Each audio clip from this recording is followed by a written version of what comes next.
Hi, my name is Tom Lever. I've recorded this video to offer you a guide in using darknet and YOLOv3 convolutional neural networks on your Windows 10 PC to identify objects in a custom dataset. You can see in front of you a bounded oak leaf with a variegated background. This is the detection/testing output of the YOLOv3 darknet that I have installed, trained on my custom dataset, and trained for maybe 6 hours, 6,000 batches. On the left is my instructions both for setting up darknet and YOLOv4 convolutional neural networks based on Alexei A.B.'s hot off the press solution on GitHub. And I would like to take us through some instructions I've put together for training darknet on your own custom dataset. Before we go through the instructions, I would like to point out that this video is a follow-up video to detecting objects in images using darknet and YOLOv4 CNNs, which I published yesterday.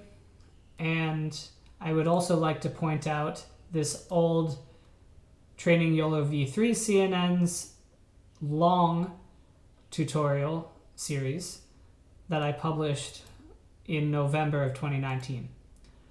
Fortunately, YOLOv4 is an optimization of YOLOv3. All of your interfacing is the same between YOLOv3 and YOLOv4, with the exception of changing names of configuration files to reflect YOLOv4, perhaps obviously. Okie doke. So I am going to go into my documents and my AI folder, into my darknet folder, into a new YOLOv4 folder that I have. And here's my main repository for darknet on my Windows 10 PC. I've added Quercus Dataset here, which is my own creation. Inside is 111 images of oak leaves and 111 accompanying encoding files of exactly the same name. I also have two text files, one called train and one called validate, with the extension .text in each case. Loading one of these files up, you can see that each of these files, actually, I'll load the other, is a list of paths to images. The training paths are 100 and they're random. The paths here in the validate text file, which can be used by darknet's validation algorithm or can be used by you for passing in individual images, are the 11 oak leaf images that aren't in the training data set or the list of paths to training images. Loading up one of these images, you can see that here is a top view of an oak leaf and the bottom view of the same oak leaf. I'm going to load the encoding file up here as well. Let's go over what these encodings mean. So here in this column, this is the class index column. In my training that we're working through on oak leaves, I have one class, that is oak leaf, and the index is 0. Your index always needs to start from 0, else darknet won't train properly. Then, of course, you have 0, 1, 2, 3, 4, 5, 4, 6 classes in total. Okay, second column. This column is basically the normalized center, the horizontal center of the bounding box around one of these two views. Let's say there are two different oak leaves.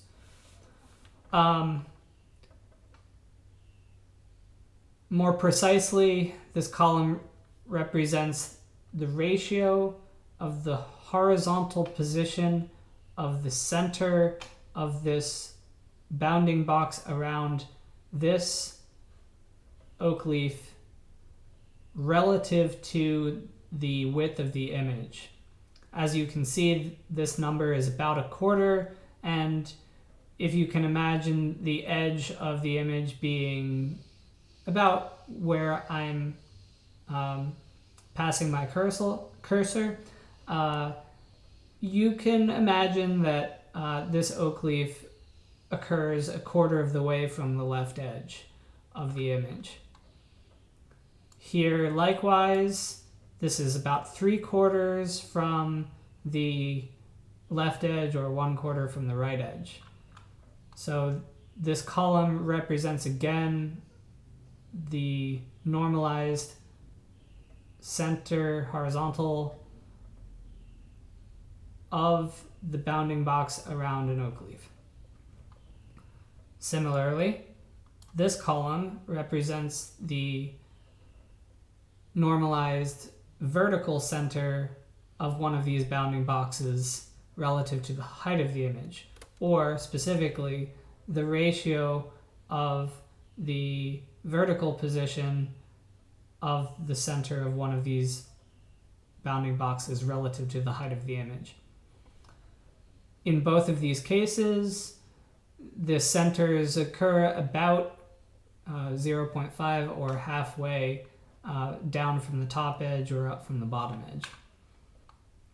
Moving on to the third column, this column represents the normalized width of the bounding box, or specifically the ratio of the width of the bounding box around one of these oak leaves to the width of the image.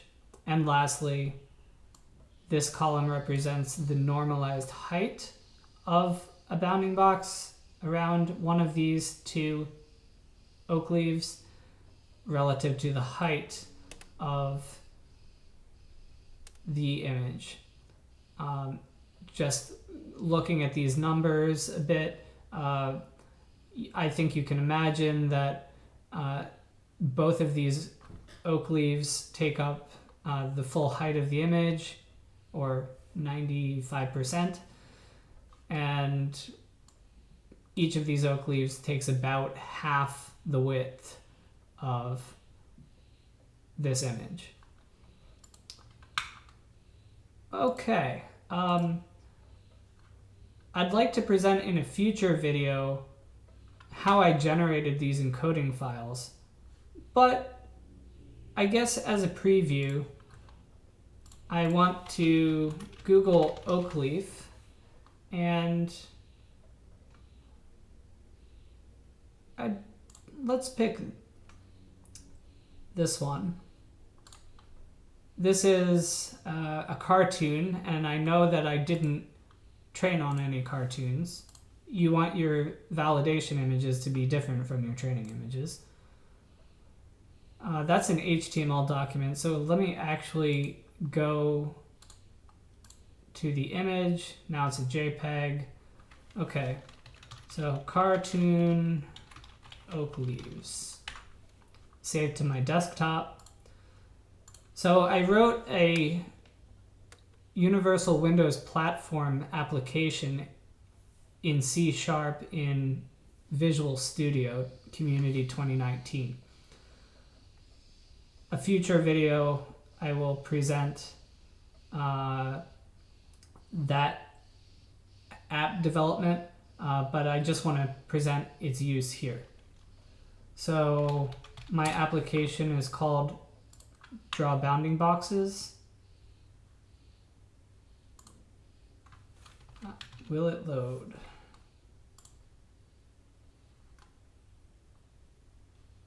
I guess not. Okay, I'm going to go to Visual Studio. You're going to see the app class.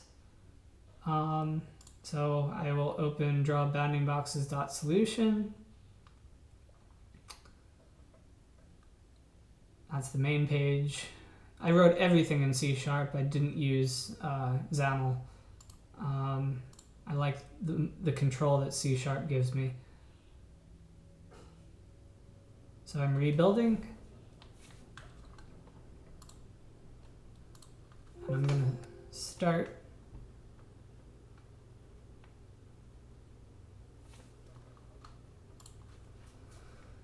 It's reinstalling.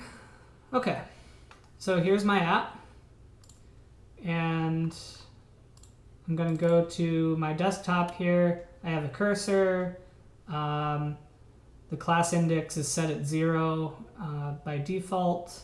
So I'm going to draw a bounding box around this oak leaf and a bounding box around this oak leaf. And let's say that I want to consider multiple species of leaves. And so I'm going to change the class index. Let's just for argument's say that we consider this a maple leaf. I'm going to draw a different color bounding box around that. And let's say the next is an aspen leaf. Here's another bounding box. And this can be an ash. And this can be a chestnut. Okay.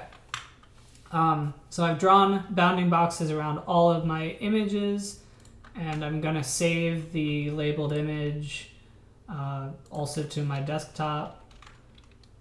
Cartoon oak leaves labeled. And I will also save the label file to the desktop. This is a text file. So cartoon oak leaves encoding file. I'm gonna close out of my app now, and let's check out what's on my desktop. Here in my Windows Photos, I've loaded up my labeled image, and let's load that up again. And here is my encoding file that I generated. Again, here is the class index column, so 0, 0, 1, 2, 3, and 4. This is the normalized horizontal center column. This is the normalized vertical center column. This is the normalized width column, and this is the normalized height column. All right. So let's move on to preparing to train on the Quarkus dataset the new darknet and YOLOv4 CNNs. So one thing I want to point out here is in my main darknet YOLOv4 repository, you won't be able to save a weights file unless you have backup equals, say, my backup, or in my case, just backup. So backup equals backup, that line written in the file object.data. We'll get to that in a minute. And besides that line written in object.data, you need to actually create a folder like this one called backup. And I've already done the training, but here are generated weights files corresponding to 1,000 iterations or 1,000 batches, and on up to 6,000 batches, which was the max batches, and then 6,000 YOLOv4-obj underscore 6,000 was copied twice, one as with the final suffix and one with the last suffix. So we've gone over installing your custom Quarkus dataset or your own dataset and creating this backup folder. And now let's actually go to object.data, and I will show you how to write that. So this is in the configuration folder of the main YOLOv4 repository, and I am looking for a data file called object. Here it is. All right. So here again is that line I told you about, backup equals backup.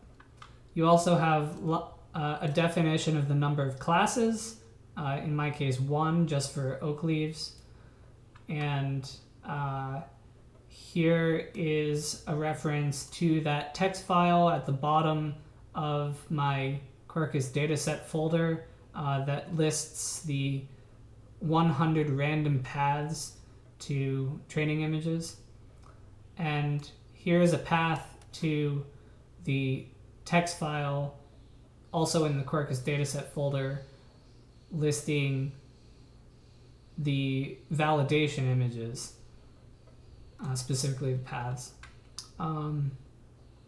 Okay, so that's object.data. In the main repository in the data folder, I have object.names, and this specifically has one word in it, and it's Quarkus. This file will be used to place these class names in the upper left corner of their respective bounding boxes. Closing that out.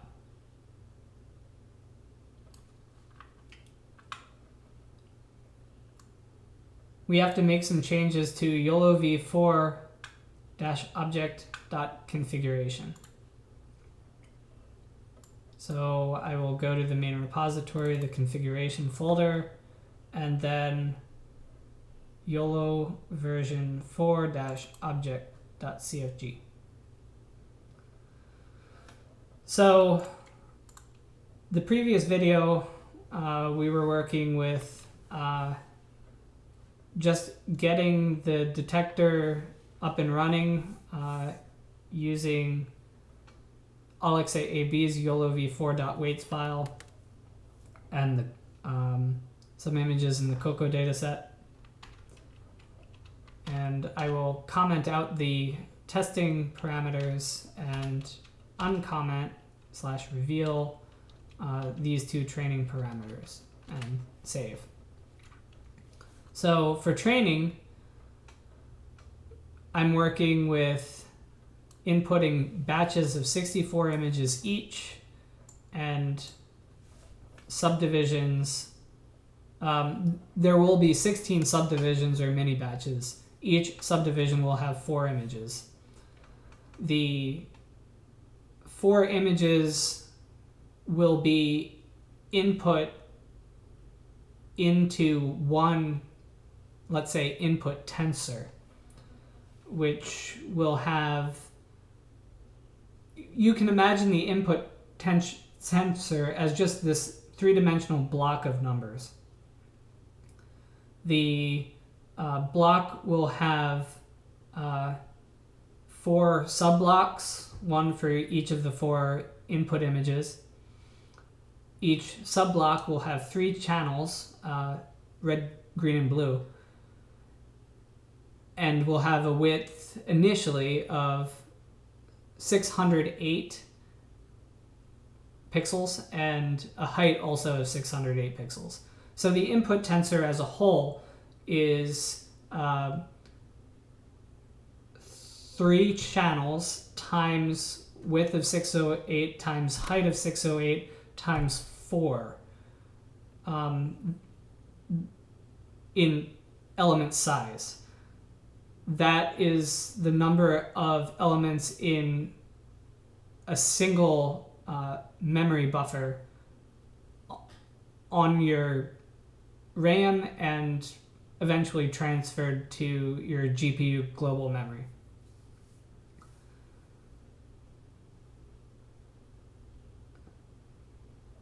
Okay, so there's some other changes that we need to make to this configuration file. So max batches is by default something like 500,200. And I've chosen, given that I have one class, I've chosen YOLOv3's recommended minimum number of batches to train, and that is 6,000. So I had to make that change. YOLOv3 also recommends changing this parameter steps to 80% or 4,800 of max batches and 5,400 or 90% of max batches.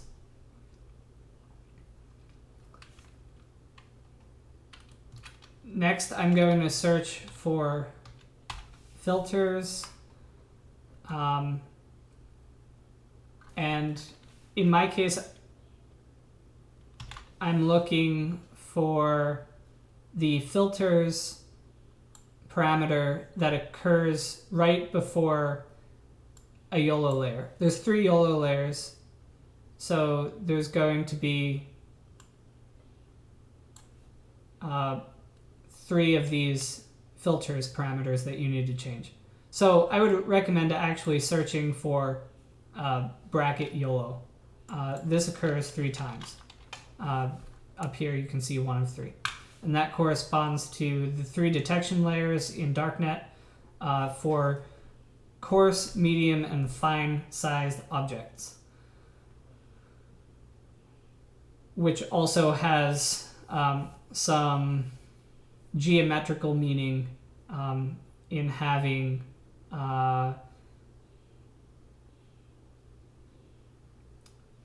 encoding tensors or prediction tensors that have a small number of grid cells. So your encoding tensor is going to have a front channel that is 19 by 19, and each of these little grid cells are going to be large conceptually and correspond to a large area on your images. And the medium YOLO layer has a medium encoding tensor / prediction tensor associated with it, with more grid cells that represent smaller areas on your images. And then your last YOLO layer corresponds to a fine detection layer for small objects with a lot of grid cells that represent very small areas on your image. More than you probably need to know right now. Anyway, before each YOLO layer, you need to change filters equals whatever to filters equals 18 in my case. This is specifically 3 times number of classes plus 5. Okay. So I know that this 6 has to do with 6 in my case has to do with a class score, an objectness score, your normalized horizontal center, your normalized vertical center, your normalized width, and your normalized height. So that's 6 when I have classes equals 1, when I'm identifying oak leaves. If you have 2 different species of leaves, for example, that's 2 classes, so then this sum is 7. It's always represents objectness, normalized horizontal center, normalized vertical center, normalized width, normalized height, and then however many different classes of objects you have. This 3 probably corresponds to the number of anchor boxes per YOLO layer. And darknet specifies 3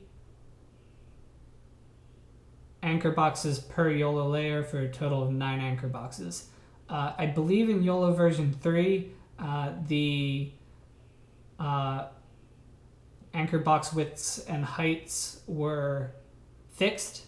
I've written a k-means clustering algorithm to find 9 clusters on a graph of width by height for all of your images. So you find the width of an image, you find the height of an image, you graph a point in 2-dimensional space, width by height, and you do that for hundreds or thousands of images, and then use a k-means clustering algorithm to find your 9 clusters, and then you order by perhaps 1 dimension, either width or height. In my case, I chose to order by area, and then the largest 3 in terms of area anchor boxes are associated with the coarse YOLO layer, and the middle 3 anchor boxes are associated with the medium YOLO layer, and the smallest 3 anchor boxes are associated with the finest YOLO layer. All right, again, more than you needed to know right now. But the goal here is to search for each of these 3 YOLO section labels, and then change filters to the integer that is 3 times the quantity number of classes plus 5. Also here, you need to make a change from classes equals whatever to classes equals 1 as an input to this YOLO layer configuration. All right, so now I'm going to search for the next YOLO layer. Here's again an occurrence of filters, and here's another instance of classes. I need to make the changes to filters equals 18 and classes equals 1 in my case. I search for the last YOLO section label, again make that change to filters equals 18 and classes equals 1. I'm going to save this and then exit out. We are, just double checking, we are in training mode. Okay. Lastly, let's add to our main darknet YOLOv4 repository this weights file called darknet53.conf.74, which I believe was generated by the original creator of the YOLO series of frameworks, P. Joseph Redmond. Mr. Redmond generated this weights file by training, I believe, YOLO version 3 on the ImageNet dataset. This being generated by darknet, perhaps obviously, this is compatible as a weights file for darknet models and YOLOv3 and YOLOv4 convolutional neural networks.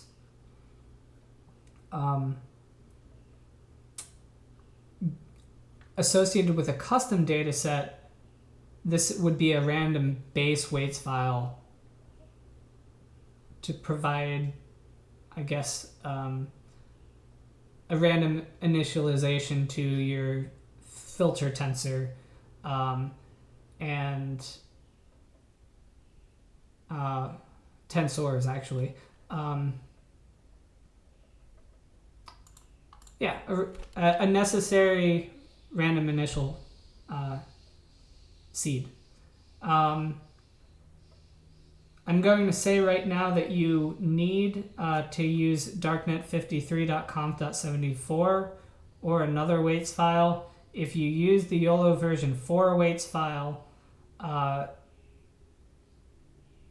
darknet is automatically going to assume that it's done training, regardless of your configuration file or your data set. So use darknet53.conf.74. Where can you get this? Let's go to pjready.com, the website of Joseph Chet Redmond, the originator of darknet, one of the originators of darknet. Here's the main YOLO page, and let's search for darknet53.conf.74. If you're on Linux, you can execute at your terminal a wget command for the weights file. If you're on Windows, like me, copy that URL, put it in your browser omnibar, press enter, it'll automatically start downloading. Alright, so we've added the data set. We've added the backup folder in which to save generated weights files. We've created obj.data with backup equals backup, classes equals 1, paths to listing of paths to training images, and a path to a file listing paths to validation images. We've created an obj.names file with the actual string names of your classes, in my case, Quercus only. We've adjusted YOLOv4-obj.configuration. I don't think I said it initially where you could get this. I would recommend copying YOLOv4.cfg to YOLOv4-obj.cfg and then making your edits. And we've downloaded from darknet's originator's website this basically, for our purposes, random weights file to get started.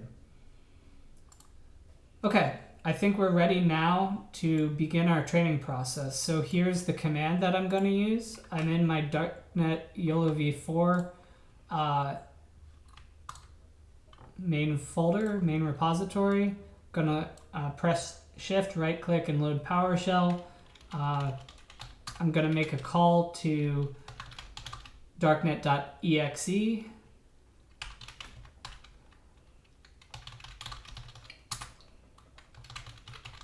Going to call the detector module, specify that we're training, pass a reference to our custom data file, pass a reference to our custom CFG file, reference our initial weights, and I'm going to pass the don't show flag. Pressing enter. There's the setup for the model, and this is the customary training. I'm going to highlight some stuff so that that kind of pauses the execution of this script, and make a few notes. I have CUDA 10.2 installed. I think this represents CUDA 10.2. I have cuDNN installed per instructions on NVIDIA's website. It's at version 7.6.5. cuDNN is not working properly for me with other projects, so I'm a little skeptical about how it's working with darknet. But going to Task Manager and looking at performance for this training process, which I will show you a little later, 20% of my GPU is working. It may be slowed down by cuDNN not working correctly. I honestly haven't made comparisons. The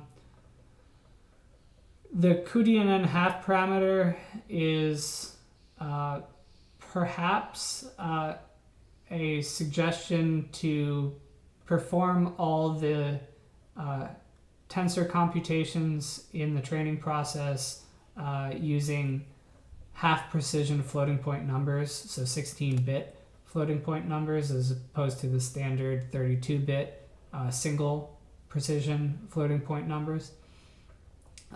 This says that I'm using one GPU. I think this is a redundant statement. I have OpenCV version 4.3 installed. See my previous video on detecting objects in images using YOLOv3 for setting up OpenCV. I'm running a GeForce 2080 Ti NVIDIA graphics card, and I have a mini batch or subdivision size of 4 and batches of 64 images each. Okie doke. This is the description of all of the different layers in the convolutional neural network.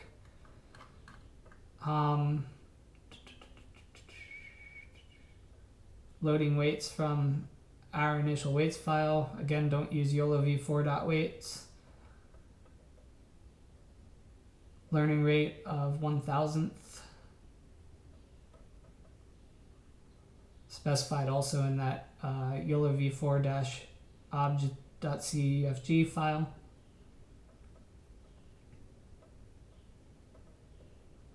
Alright, let's resume the running. I resume it by hitting my spacebar. It seems to be okay. What is all of this stuff? Each of these paragraphs, so to speak, corresponds to one batch of 64 images. Here up top is the average loss or cost. I think after the previous batch has been forward and backward propagated. Even after 10 iterations or batches, we've already dropped from a cost close to 2,000 to about 900, which is awesome. Despite this, each iteration takes about 2.25 seconds, and based on my training history, I trained last night, and it took at least 4 hours from 1 a.m. to 5 a.m. I think I started it somewhere around midnight. So maybe 5 hours in total for 6,000 batches. Maybe round up and say 6 hours, so an hour per 1,000 batches. And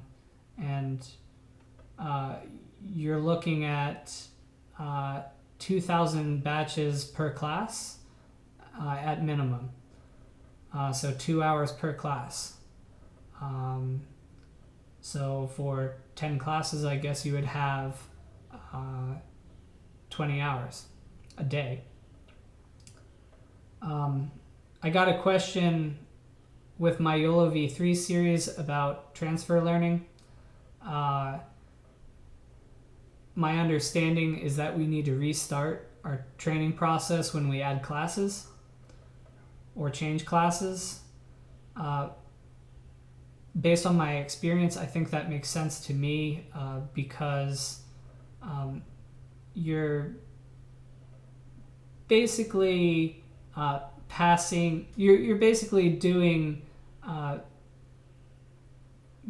matrix computations or tensor computations, turning your input images into an input tensor, performing convolution on that input tensor with a filter tensor, which can be initially completely random or pulled from, say, darknet53.com.74. And the filter tensors are what contain your trained weights. And I think it's kind of magical and kind of an emergent phenomenon and a holistic phenomenon about how your filter tensor is created or tweaked. This holistic huge block of numbers in terms of millions of elements, as well as the filter tensors on all of the different convolutional layers and the biases. And anyway, all of these numbers are tweaked, and holistically they are able to help you draw bounding boxes around images. When you introduce classes, you're going to have to change all of the numbers in all of the filter tensors and bias tensors and batch normalization scale tensors. So you have to make holistic changes, again, meaning you should really retrain. There is an option on Alexei AB's GitHub README about I think changing a parameter called stop backward to speed up your training process, but there's a reduction in training accuracy, but perhaps would be offset because you're training from a point where your model is already familiar, say, with backgrounds in your images. So that was about transfer learning, and about the unfortunate amount of time for training and retraining. So we've already made it through 100 batches or 100 iterations. The batches are 64 images picked from my training data set at random. After 100 iterations, we've dropped from 2,000 in cost to about 600. I think that is exponential decay, which is awesome. Ultimately, after 6,000 iterations, we're going to have a cost of maybe a few hundreds. just for perspective. Okay, so what are all these rows? There are 48 rows. The 48 is the product of 16 subdivisions per batch times 3 YOLO layers.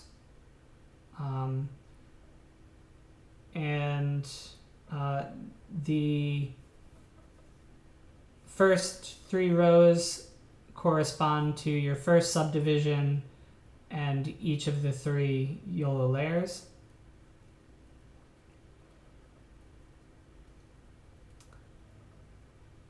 I think at this point I want to say that this training process is going well and to actually close it out, and maybe to offer you my code for using your generated weights file to draw a bounding box like this. So this is the YOLOv4 CNN setup for a call to the detecting or the testing functionality of darknet after the training process. And here we can see that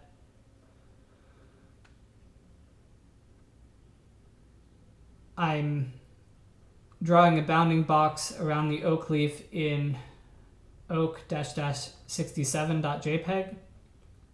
It took 12 milliseconds to make a prediction, though it took significantly longer to initialize the model.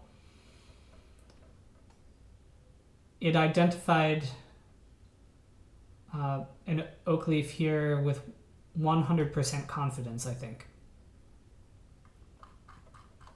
Okay, so to actually run this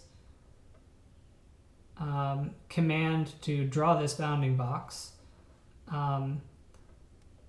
here is a call to darknet.exe again, the detector module, the testing functionality, the reference to exactly the same obj.data file. I made changes again to the YOLOv4-obj.cfg file, so let's revisit that quickly. Again, here's my generated weights in the main darknet YOLOv4 repository, the backup folder. Weights are generated after 1,000 batches, 2,000 batches, and end after 6,000 batches, which is max batches per the configuration file.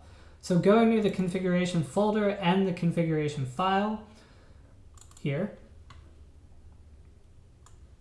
For running this testing, I need to comment out again the training parameters and reveal the testing parameters. This basically indicates that we're inputting into darknet batches of 1 subdivision with 1 image each. So we're feeding 1 image at a time into the CNN. That's all the changes we need to make to the CFG file. Then here's a reference to, again, the final weights file. And I also put the path relative to the main repository to the image that I want to draw a bounding box around its oak leaf. And this image happens to be in my list of validation images. Again, I don't want to draw bounding boxes around oak leaves in images in my training data set. This is in my validate.txt. And just for fun, I'm going to copy this line and scrolling. I'm going to need to close out of this OpenCV window, and then I'll paste that same line, and I'm going to go to my main darknet repository here, and let's copy the cartoon oak leaves that we just downloaded. Again, I didn't train on any cartoons. I did train on sketches though. All right, so now I want to change the path to just cartoon oak leaves, I think.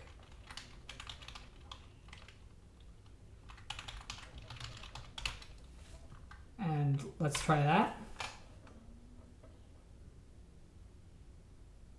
Okay. As you can see, this is a fresh image from the internet with 6 bounding boxes, all correctly identified as oak leaves. So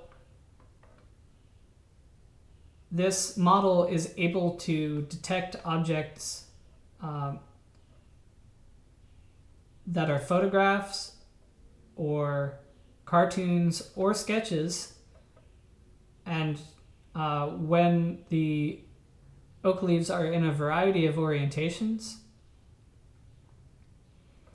and also superimposed on a variety of backgrounds. And the backgrounds and lighting can vary. I think in my own training experience in the past, especially when I was feeding videos through darknet, if I rotated the leaf so that I could only see the edge of the leaf, then darknet stopped identifying, but perhaps I could fix that with training. There were also some issues where I probably needed to expand my data set, maybe tune the hyperparameters regarding low lighting, yellowing due to low lighting, reduced resolution due to low lighting, and maybe I need to train across a wider array of sizes of oak leaves, because I think my detection in a video of me waving an oak leaf around failed for distant oak leaves. All right, so this concludes my short tutorial on training darknet and YOLOv4 CNNs. Again, if you would like more detail, try following this video, this series actually, many hours of detail. You can also ask a question in the comments, and I hope to answer it. Here is just doing detection on a pre-trained model trained on the Cocoa dataset, and useful for detecting objects like dogs and bicycles. And if you can get darknet working in debug 64-bit mode as opposed to release 64-bit mode, please let me know in the comments.